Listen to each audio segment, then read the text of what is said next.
historias.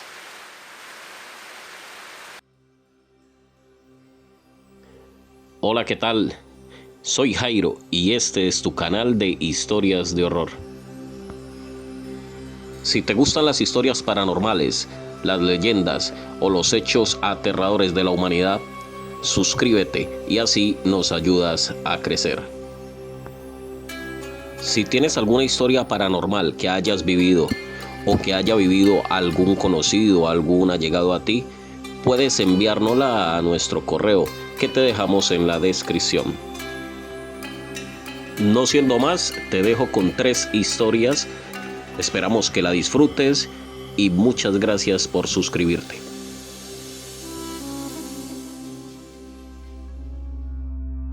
Travis Walton es un maderista que aseguró haber sido abducido por un ovni extraterrestre, mientras trabajaba con un equipo de madereros en el Parque Nacional de Sitgreaves, cerca de Snowflake, Arizona. Desapareció la noche del 5 de noviembre de 1975, y fue encontrado 5 días y 6 horas después, junto a una carretera cerca de Heber, Beauregard, Arizona. Walton era un maderista de 22 años. Trabajaba con un equipo de maderistas en el Parque Nacional de Sitgreaves. Según la historia, esa noche Walton y 6 miembros del equipo, May Croyes, Ken Peterson, John Goulet, Steve Pierce, Allen Dallis y Dwayne Smith, se trasladaban en camioneta de regreso a sus casas luego de un arduo día de labor, cuando se encontraron con una intensa luminosidad que ellos creyeron se trataba de un incendio, pero al acercarse el objeto se veía algo parecido a un platillo flotando sobre la tierra a unos 30 metros de altura. El extraño objeto estaba emitiendo un agudo sonido. Travis Walton salió de la camioneta y se acercó a él con curiosidad, esperando que al acercarse el objeto se alejara. Pero el objeto comenzó a moverse y a emitir muchos sonidos, lo cual lo aterrorizó. Cuando estuvo bajo él, un rayo de luz apareció de pronto en la parte inferior de la nave y lo golpeó contra la tierra, dejándolo aparentemente inconsciente. Luego afirmó haber experimentado una clase de choque eléctrico, que lo paralizó. Los otros 6 hombres se espantaron y se alejaron a toda prisa en su camioneta.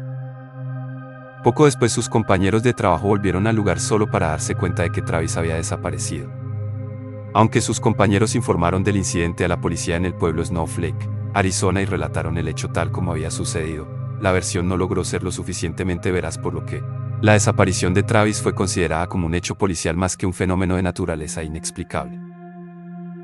Las principales hipótesis apuntaban a homicidio por parte de uno de los maderistas, el cual presentaba antecedentes penales anteriores.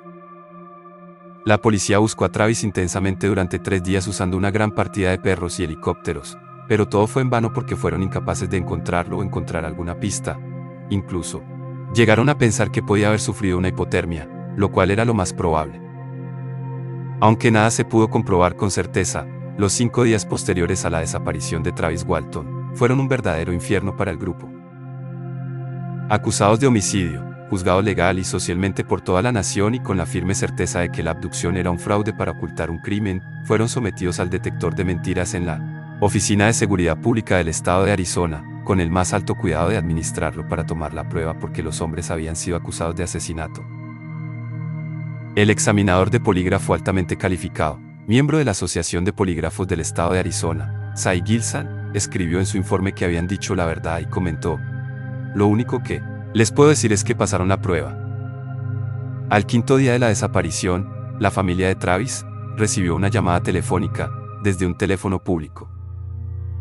El interlocutor decía ser Travis Walton. May Croyes, el mejor amigo de Travis, no se lo podía creer y partió en su búsqueda junto con la familia de este.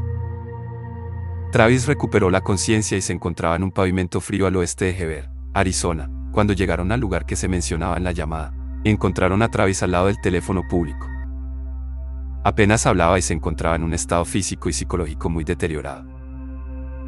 Al día siguiente la policía y toda la opinión pública tuvieron que retractarse sobre lo ocurrido y el caso, al menos policial y legalmente, fue descartado.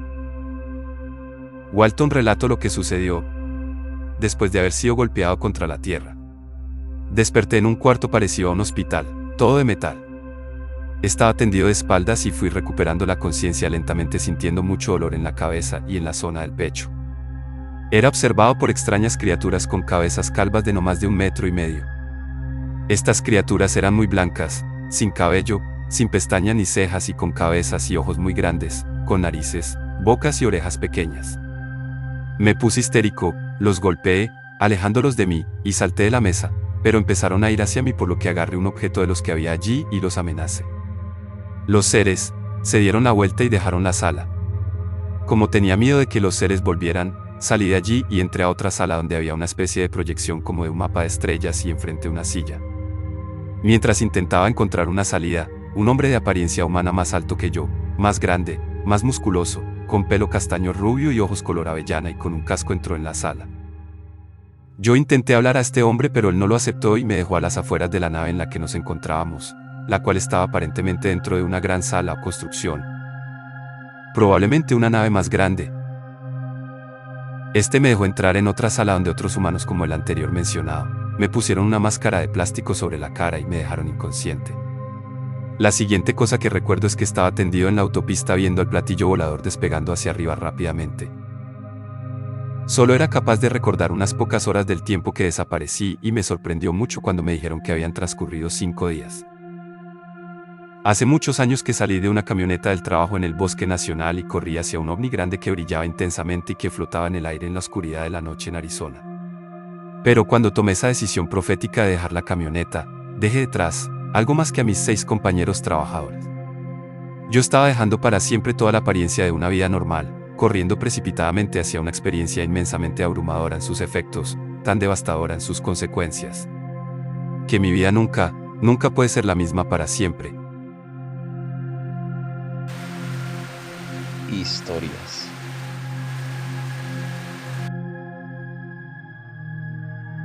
Esta es la historia de Betty y Barney Jill. Los Jill vivían en la localidad de Port South, en el nororiental estado estadounidense de Nuevo Hampshire. Barney estaba empleado en el correo de Estados Unidos, mientras que Betty era una trabajadora social. Activos miembros de la congregación unitarista, los Jill también eran miembros de la Asociación Antidiscriminación, además de líderes comunitarios. Barney tenía un asiento en la Comisión de Estados Unidos sobre Derechos Civiles. Conformaban una pareja interracial, algo bastante inusual en los Estados Unidos de aquel tiempo. Barney tenía ancestros de origen etíope, mientras que Betty era caucásica. Al anochecer del 19 de septiembre de 1961, los Hill estaban conduciendo de regreso a la localidad de Portsmouth de unas vacaciones en el interior del estado de Nueva York. Ya que era tarde en la noche, y debido a que la temporada alta turística de verano ya había finalizado, había pocos automóviles en la carretera mientras viajaban hacia el sur. Al sur de la pequeña localidad de Groton, en el estado de Nuevo Hampshire, supuestamente observaron un punto brillante de luz en el cielo. Inicialmente pensaron que estaban observando una estrella fugaz, solo que luego se dieron cuenta de que caía hacia arriba, antes de detenerse cerca de la entonces luna creciente. Mientras Barney seguía conduciendo por la Ruta 3 de los Estados Unidos, Betty pensó que estaba observando un satélite artificial, y le pidió a Barney que detuviera el auto para mirarlo más de cerca. Así como para pasear a su perrita Elsie, en la que a falta de hijos volcaba todo su cariño. Preocupado acerca de la posible presencia de osos en el área, Barney sacó la pistola que había escondido en el maletero del vehículo. Barney, quien no había observado la nave, pensó que la luz provenía de una aeronave convencional. Por su parte, Betty se sentía perpleja acerca de la naturaleza no convencional del objeto. Los Hill informaron posteriormente que habían continuado conduciendo sobre la aislada y casi abandonada carretera, desplazándose a poca velocidad para poder observar el objeto. Aunque el objeto era esporádicamente oscurecido por los picos de las montañas cercanas, parecía moverse al unísono con la topografía de la región. También bajó frente a los picos y descendió lentamente en su dirección. En determinado momento el objeto pareció aterrizar sobre la cima de la montaña Cannon, pero luego rápidamente volvió a moverse.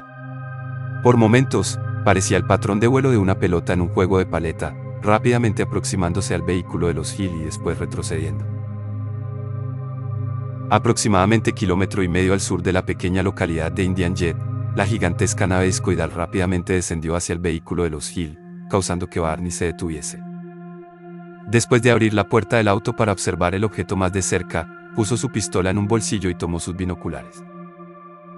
La nave descendió a unos 25 o 30 metros sobre el coche, un Chevrolet Bel Air de 1957, y llenaba todo el campo de visión del parabrisas, a través del cual Betty lo estaba observando también.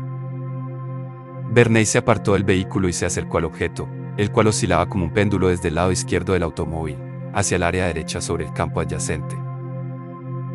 Usando los binoculares, Verney afirmó haber visto entre unas 8 y 11 figuras humanoides que estaban mirando desde las ventanas de la nave, pareciendo mirarlo curiosa o inquisitivamente. De repente, con precisión militar, todas menos una de las figuras se movieron hacia lo que parecía ser un panel de instrumentos, como si fuesen a realizar una tarea importante. La figura restante continuó mirando a Verney y le comunicó un mensaje telepático a este último. Quédate donde estás y sigue mirando. En ese instante, de lo que parecían ser aletas como alas de murciélago comenzaron a aparecer luces rojas por los lados de la nave y una larga estructura descendió de la parte inferior de la misma. La silenciosa nave se aproximó a una distancia que Verney estimó entre unos 15 a 25 metros sobre su cabeza. De repente, y abrumado por el miedo, Verney se quitó rápidamente los binoculares de su vista y corrió de regreso hacia el vehículo, gritando: "Nos van a capturar". Antes de ingresar al automóvil, observó al objeto nuevamente cambiar de ubicación, hasta posicionarse directamente sobre ellos. Se dieron a la fuga a alta velocidad, mientras Verney le decía a Betty que mirase hacia el cielo buscando la posición del objeto. Ella bajó la ventanilla y miró hacia arriba, pero solo vio oscuridad sobre ellos. Fue entonces cuando Verney tuvo miedo de que el objeto pudiera encontrarse realizando un vuelo estacionario sobre el auto, bloqueando a Betty la visión de las estrellas. Casi inmediatamente, una serie de sonidos mecánicos, lo suficientemente ruidosos como para hacer vibrar el vehículo, parecieron venir de la parte trasera del automóvil. Betty tocó el metal de la puerta del acompañante, esperando sentir una descarga eléctrica, pero solo sintió la vibración. Los Hill dirían después que experimentaron los síntomas de un estado de conciencia alterado que había dejado sus mentes atontadas o adormecidas, y que también sintieron una sensación de hormigueo. Verney detuvo el vehículo y condujo erráticamente de lado a lado de la carretera para intentar reproducir aquel zumbido. No obstante, no pudo recrearlo. Cuando el extraño sonido hubo terminado, Betty le preguntó a su esposo: ¿ahora crees en los platillos voladores? Irritado, Verney le contestó: no sea ridícula. Luego de llegar a su hogar cerca del amanecer, los Hill afirmaron que tenían algunas extrañas sensaciones e impulsos que no podían explicar. Betty insistía en que el equipaje debía ser colocado cerca de la puerta trasera, más que en el frente de la casa. Verney notó que la tira de cuero de los binoculares estaba torcida. Verney además dijo que se sentía compelido a examinar sus genitales en el baño, aunque no encontró nada inusual en ellos. Tomaron largas duchas para remover toda la posible contaminación a la que habrían sido expuestos y luego cada uno de ellos realizó un dibujo de lo que habían observado. Sus ilustraciones eran extrañamente similares. Perplejos, los Hill dijeron que habían tratado de reconstruir la cronología de los sucesos después de haber observado al ovni por primera vez y de haber conducido de regreso a su hogar. Pero inmediatamente después de haber escuchado el anteriormente mencionado zumbido, sus respectivas memorias se habían vuelto incompletas o fragmentadas, y no podían determinar una cadena de eventos continua. Luego de dormir durante algunas horas, Betty se despertaba y colocaba los zapatos y ropa que había usado durante el viaje en su armario, observando que el vestido estaba doblado en el área del forro, del dobladillo y del cierre cremallera. Temerosa de haber sido expuesta a radiación, Betty dijo que nunca más volvió a usar esas prendas. Después, cuando Betty las volvió a sacar de su ropero, notó un polvo rosáceo sobre su vestido, pero no tenía idea acerca de dónde podría haber provenido. Inicialmente se deshizo de dicha prenda, pero luego cambió de opinión, recuperándola y colocándola en un perchero. El polvo se desvaneció en el viento, aunque Betty comentó que quedaron algunas manchas rosadas sobre el vestido. Con el paso de los años, 5 laboratorios realizaron análisis químicos y forenses a la prenda. En noviembre de 1961 Betty comenzó a escribir los detalles de sus recuerdos. En sus recuerdos, Betty parecía estar luchando para recobrar su conciencia, cuando se dio cuenta de que estaba siendo forzada por 2 pequeños seres u hombrecillos a caminar en un bosque durante la noche. Miró a Verney caminando junto a ella, aunque cuando lo llamaba, él parecía estar en un trance o caminando como un sonámbulo. Los pequeños seres tenían una estatura cercana a 1.5 metros, y usaban el mismo uniforme, con gorras similares a las entonces usadas en la Fuerza Aérea de los Estados Unidos. No tenían pelo en sus cabezas y poseían grandes frentes bulbosas. En sus recuerdos, Betty, Verney y los pequeños seres caminaban por una rampa hacia una nave con forma de disco de apariencia metálica. Una vez adentro, Verney y Betty fueron separados. Ella protestó al respecto, por lo que un ser, al que ella posteriormente comenzó a llamar el líder, le dijo que si Verney y ella eran examinados juntos tomaría mucho más tiempo realizar las pruebas. Entonces Verney y ella fueron llevados a salas separadas. Aunque el líder y los otros seres le hablaban en inglés, su dominio del idioma parecía ser imperfecto, y tenían dificultad en comunicarse. Betty dijo que este nuevo ser, similar a los otros, ingresó a realizar su examen junto al líder. Betty llamó a este otro ser, el examinador, y dijo que él tenía modales calmos y placenteros. El examinador le habría dicho a Betty que le realizaría un examen rápido y unas pocas pruebas para constatar las diferencias entre los seres humanos y los seres de la supuesta nave. La sentó en una silla, y se le enfocó una luz brillante sobre ella. El ser cortó un mechón del pelo de Betty. Examinó sus ojos, orejas, boca, dientes, garganta y manos. Guardó uñas de los dedos de la mano de ella. Luego de examinar sus piernas y pies, el ser usó una suerte de cuchillo romo o escalpelo, similar a un abridor de cartas, para raspar y extraer algo de piel hacia un pequeño contenedor de vidrio, similar a una diapositiva. El doctor le sacó el vestido a Betty. Le dijo que se recostase sobre una mesa. Diciendo que estaba examinando su sistema nervioso, le pasó un aparato que se parecía a un dispositivo para realizar electroencefalografía sobre la parte frontal y posterior de su cuerpo. El doctor se limpió sus manos con un líquido y se puso guantes similares a los quirúrgicos. Sacó una aguja hipodérmica de unos 10 a 15 centímetros de longitud para realizar lo que dijo que se trataba de un examen de embarazo. Usó un hisopo de algodón mojado sobre su ombligo. Le empujó la aguja hacia el mismo, lo que le causó a Betty un gran dolor, pero el doctor le frotó la frente y pronto el dolor desapareció. Se le dijo a Betty que su examen estaba completo y que pronto ella y Verney serían regresados a su automóvil. En su recuerdo, Betty le preguntó al líder si podía tomar un artefacto o dispositivo de la nave como prueba o evidencia de la existencia de tal encuentro. El líder le permitió tomar un libro grande cuyas páginas estaban llenas de símbolos agrupados en columnas. Entonces ella preguntó al líder de dónde provenían él y su nave. Betty escribió que, en respuesta, el líder en la pared desplegó un mapa, extraño para mí, era un mapa de los cielos, marcado con numerosas estrellas y planetas. El líder entonces dijo que debido a la ignorancia de ella, era imposible explicarle de dónde provenía. Los entes comenzaron a escoltar a los Hill fuera de la nave, aunque estalló una discusión entre ellos en el extraño idioma en el que habían hablado antes. El líder entonces tomó el libro grande que tenía Betty. Ella protestó, diciendo que el libro era su única prueba del encuentro. El líder dijo que él personalmente no se preocupaba si ella se quedaba con el libro, pero los otros miembros de la nave no querían ni que ella recordase el encuentro.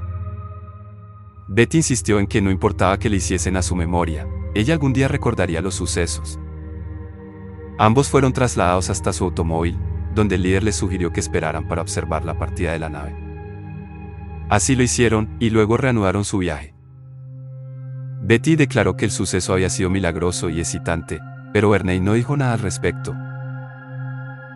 Bajo hipnosis, Verney recordó huir del objeto en el coche, pero que después se sintió irresistiblemente compelido a hacerse a un lado de la carretera y conducir hacia un bosque. Finalmente vio a 6 hombres parados en el bosque, ordenándole a Verney que se detuviese. 3 de los seres se aproximaron al auto. Le dijeron a Verney que no les temiese. Todavía estaba ansioso, no obstante, e informó que el líder le dijo que cerrase sus ojos. Mientras estaba hipnotizado, Verney dijo, sentía como si los ojos hubiesen empujado hacia mis propios ojos. Verney describió a las criaturas en general como similares a las descritas por Betty bajo hipnosis. Las criaturas con frecuencia lo miraban fijamente a los ojos, dijo Verney, con un efecto aterrorizador e hipnotizante. Verney relató que Betty y él fueron llevados hacia la nave de forma de disco, donde ambos fueron separados. Llevado a un cuarto por 3 de los seres de baja estatura. Verney fue desvestido por ellos y entonces se le dijo que se recostase sobre una mesa rectangular. A diferencia de Betty, la narrativa de Verney del examen era fragmentada, y mantuvo sus ojos cerrados durante la mayor parte del mismo. Se le colocó un dispositivo similar a una taza sobre sus genitales. Aunque no experimentó un orgasmo, Verney pensó que le habían extraído una muestra de esperma. Los seres rasparon su piel e inspeccionaron sus orejas y boca. Le insertaron un tubo o cilindro en el ano. Además, alguien palpó su columna vertebral y parecía estar contando sus vértebras. Mientras que Betty informó de conversaciones extendidas en inglés con las criaturas, Bernay dijo que los escuchó murmurando en un idioma que no entendía. Las pocas veces que se comunicaron con él, Bernay dijo que parecía ser transferencia de pensamiento. En ese tiempo, él no estaba familiarizado con la palabra telepatía. Escoltado fuera de la nave y llevado de regreso hacia su automóvil, el cual ahora se encontraba cerca de la carretera y no en el bosque. Aturdido, observó partir a la nave.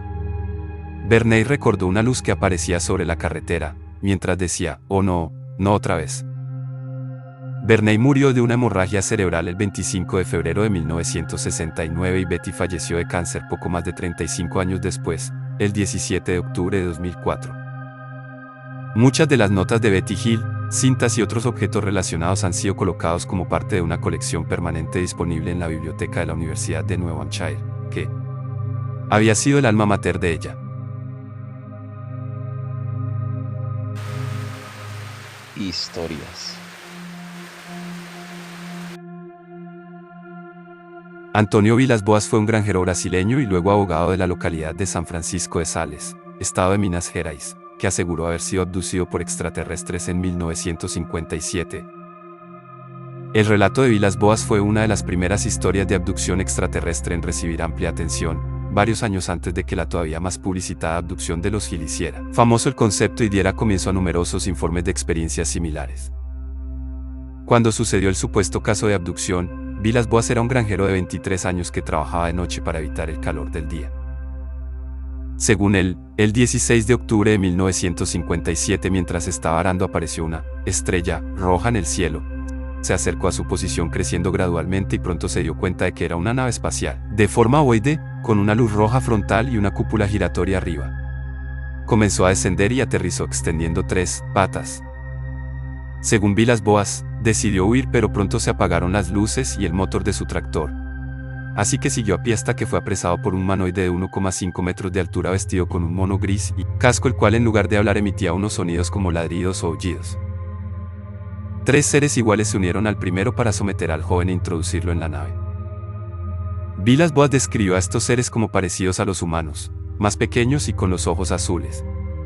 Dice que lo desvistieron y lo cubrieron entero con una especie de gel. Luego lo llevaron a una gran sala semicircular, a través de una puerta con extraños símbolos rojos inscritos, que afirmó pudo memorizar y luego dibujó a los investigadores. Allí le tomaron muestra de sangre y luego lo encerraron en otra habitación donde fue introducido una especie de gas que le hizo sentirse bastante mal. A la media hora apareció una atractiva mujer desnuda de esa raza, de grandes ojos azules, barbilla y nariz pequeñas, sin cejas ni pestañas o muy finas, cabello largo rubio platino pero el vello de las axilas y púbico rojo brillante. Boas dijo que se sintió fuertemente atraído por ella, manteniendo relaciones sexuales en la habitación.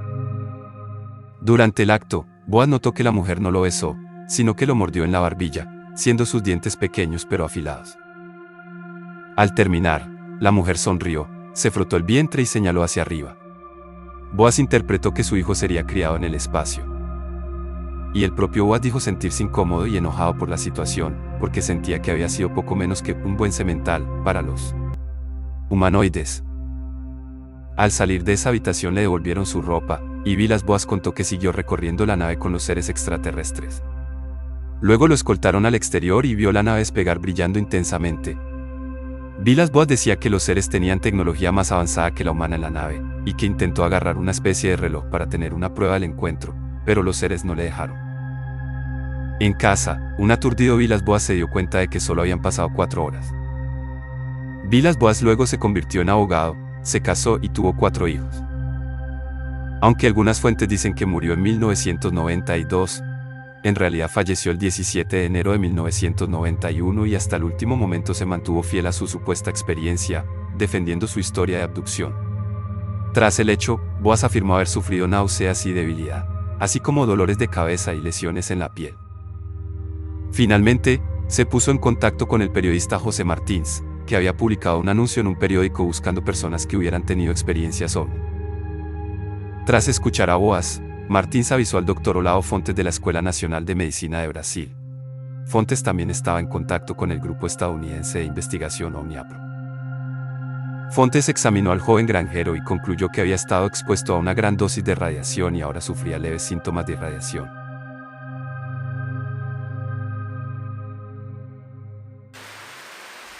Historias.